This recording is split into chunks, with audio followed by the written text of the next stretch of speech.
So, Flex, you want to talk about your influences, and everyone on the panel here can talk about who motivated them to become a DJ or get into radio.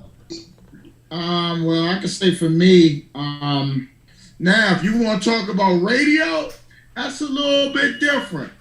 I would honestly say that you, my brother, Lorenzo Ice-T Thomas, is the one person that made me want to get into radio. My first radio interview ever was at Wowie. You know what I'm saying?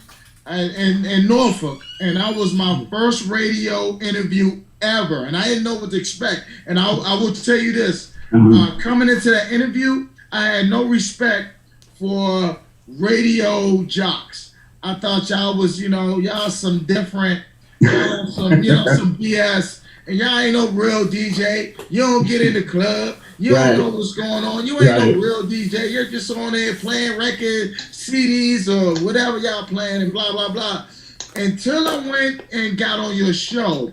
And he had this thing called, it was called Holla, right?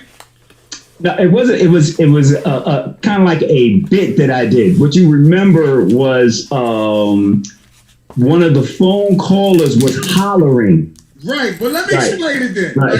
So what happened is that he got everything set up, all these sound effects and all this craziness, and then what happened is that he would make it sound like a window opened up. Right. And then the people could holler and say what they had to say.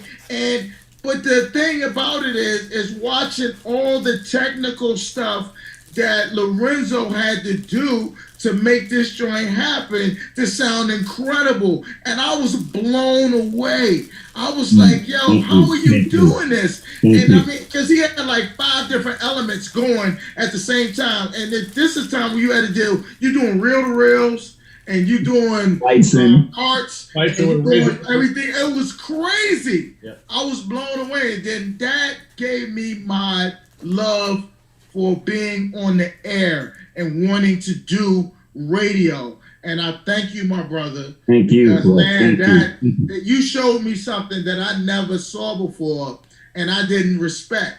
And I got a lot of respect, man. That's my brother, man. I really appreciate that. Because looking at everything you had to do to make that segment happen was incredible. And it was dope. Thank you. Thank you, man. In fact, I appreciate that, Flex, so much. And it was Wowie was one of those stations that you had to be creative. It was all about the phrases theater of the mind. We all hear that, but Wowie represented that. And I mean, that's where we learned, Al B. Silk. I know some of you remember Al B. Silk. There was so many great DJs, Rick Party, Stan Barrett, who was an anchor on ESPN now. He worked at Wowie. The Buddha Brothers. I know some of y'all remember DJ Law and Big B, the Buddha Brothers. And so many others. Yeah. Ademo. Oh, my God. Karen Vaughn was another one. All of us came from that station. And Flex, I appreciate that so much.